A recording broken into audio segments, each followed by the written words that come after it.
केंद्र सरकार महाराष्ट्र राज्य यांच्याकडून राज्यस्तरीय कुशल नेतृत्व जननायक लोकगौरव पुरस्कार सामाजिक कार्यकर्ते विश्वभूषण कांबळे यांना जाहीर झालाय। त्यामुळे सोलापुरातील 2022 चे एकमेव मानकरी असल्यामुळे छत्रपती शाहू प्रतिष्ठानचे संस्थापक देवाभाई उगडे यांच्या हस्ते जननायक विश्वभूषण कांबळे यांचा सत्कार करण्यात आला व संभोग फाउंडेशनचे प्रमुख अतिश शिरसाट याचप्रमाणे अनुराग सुतकर यांच्या हस्ते बुद्ध आणि धम्म यांचं पुस्तक देऊन त्यांचा सन्मान व सत्कार करण्यात आला। यावेळी विश्वरत्न कांबळे, आनंदी हिप्परगे, बुद्धभूषण कांबळे, जीवन चंदन शिवे, विनायक नागटिळक आदी कार्यकर्ते उपस्थित होते। आपल्या सामाजिक कार्यानुसार संपूर्ण शहरभरात वंचितांच्या शोषितांच्या हाकेला धावून जाणार असं व्यक्तिमत्व म्हणजे विश्वभूषण भैया कांबळे यांना परवाच एक पुरस्कार जाहीर झाला आणि त्या पुरस्कारातून त्यांना जननायक असे संबोधले गेले। नक्कीच बाबासाहेबांच्या सामाजिक विचारांची मूर्तमेढ तळागाळापर्यंत पोहोचून आपलं सामाजिक कार्यातून वेगवेगळा ठसा उमटवणारे अशा भैयांना पुढील वाटचालीस शुभेच्छा देतो आणि मी माझे मोठे बंधू आदरणीय संभोग फाउंडेशनचे सदस्य आधी सुबे यांना त्यांनी विश्वभूषण भैयांना शुभेच्छा द्या।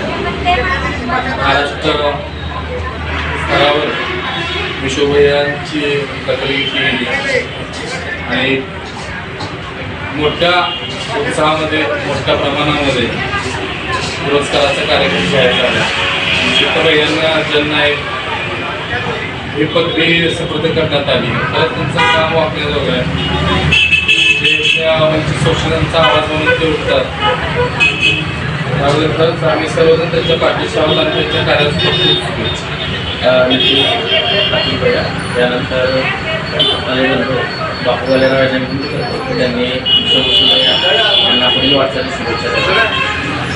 विश्वभूषण भैया कांबळे यांना जननायक हे पदवी बहाल केल्याबद्दल त्यांचा महाराष्ट्रामध्ये संस्थाच्या संस्थेमार्फत त्यांना जो पदवी बहाल केली त्याबद्दल त्यांचं देवाभाई उगडे यांच्या त्यानंतर मी छत्रपती शाहू प्रतिष्ठानचे आदरणीय माहिती विश्वभूषण भैया यांना त्यांच्या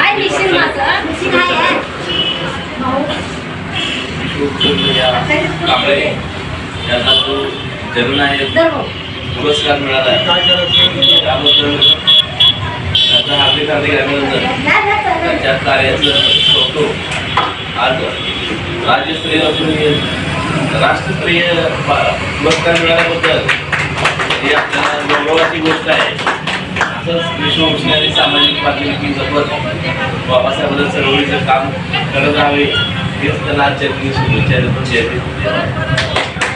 धन्यवाद। यानंतर मी देवाभाई यांना विनंती करतो की त्यांनी आम्ही त्यांचा धम्म हा ग्रंथ विश्वभूषण भैया यांना सुपूर्द करावा। ये मामा हो करूया